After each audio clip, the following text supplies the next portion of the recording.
मकसद तो ये हुआ कि फौजी की जो ज़िंदगी होती है वो मेरे ख्याल है आपसे बेहतर कोई नहीं जानता। और इसको आप कैसे गुजारते रहे और आज कैसे गुजर रही है, थोड़ा सा मेरे सुनने वालों को ज़रूर बताएं ताकि उनको पता चले कि फौजी ज़िंदगी कैसे गुजारता है और उसकी औलाद या उसकी फैमिली किस तरह सफ़र करती है।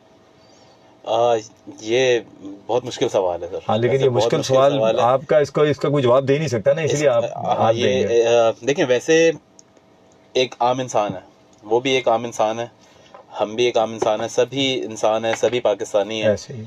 हाँ, थोड़ी सी मुश्किलात ज़रूर होती हैं, हम्म। क्योंकि कोई एक स्पेसिफिक लोकेशन नहीं होती, वो बार बार पोस्टिंग्स होती हैं, डिफरेंट लोकेशंस पे जाते रहते हैं। हम्म। तो अगर मैं अपना थोड़ा सा बताऊं तो जी मुझे, प्लीज। मेरा ख्याल है कि मैट्रिक तक हम्म। मुझे 10 स्कूल चेंज करने पड़े। अच्छा। और इसी वजह से कि वो डिफरेंट डिफरेंट सिटीज़ के अंदर थे। हम्म। कभी अब्बू की पोस्टिंग कहीं होती थी, कभी कहीं होती थी, तो हम कभी एक साल एक स्कूल में पढ़ते थे और फिर अगले साल कहीं और चले जाते थे। तो इससे बड़ा एक मुश्किल होता है कि आपके दोस्त अभी बनने वाले होते हैं और आप कहीं और चले जाते हैं। ओके। फिर उसके बाद उसी तरीके से जो बेसिकली पूरी लाइफ आपकी डेडिकेट हो जाती है आपकी कंट्री के लिए। ठीक है। और जाहिर है फिर जो खुद फोर्स में होता है, फिर उनकी फैमिली का भी उसी तरीके से होता है कि उनकी भी डेडिकेट हो ही जाती है।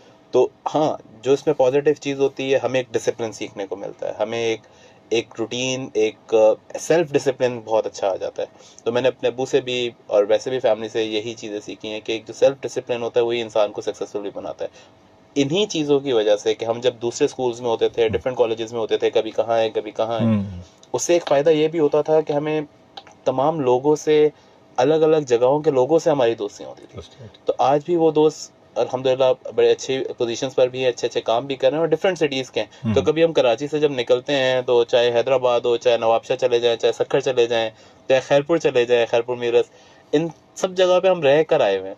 तो वो बड़ा एक अपनाइयत वाली चीज़ होती है। पूरा पाकिस्तान आपको अपना लगता है, सिर्फ अपना शहर अपना नहीं लगता, पूरा मुल्क अपना लगता है। बहुत ही खूबसूरत सी बात की, लेकिन मेरा इसमें एक सवाल, मैं काफ़ी जब आप बात कर रहे तो मैं सोच रहा था, अब बॉर्डर्स पे भी तो आप वाले साहब आपके गए होंगे, तो क्या आप जब बॉर्डर्स पे जाते हैं तो आप लोगों के स्कूलिंग भी क्या ऐसे ही हो जाती है, क्योंकि वो तो मूव हो रहे होते हैं ना, बहुत ज़्यादा मूव होता है, फौजी तो बहुत ज़्यादा।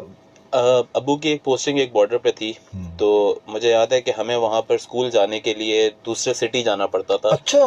तकरीबन कोई 50-60 किलोमीटर का शायद डिस्टेंस होगा। डेली। डेली बेसिस पे सुबह जाना और शाम को दोपहर को वापस आना, क्योंकि स्कूल था? स्कूल था। और प्राइमरी या सेकेंडरी? प्राइमरी स्कूल था। प्राइमरी का बच्चा 50 किलोमीटर सुबह जा रहा है, 50 किलोमीटर वापस आ रहा है? और वो ऐसा बॉर्डर था कि वो डेजर्ट था, सहरा था। तो उसमें उस टाइम पे तो ऐसी नहीं थी व्हीकल्स, तो हम कई दफ़ा, मुझे याद है कि हम ऊँट पे भी गए।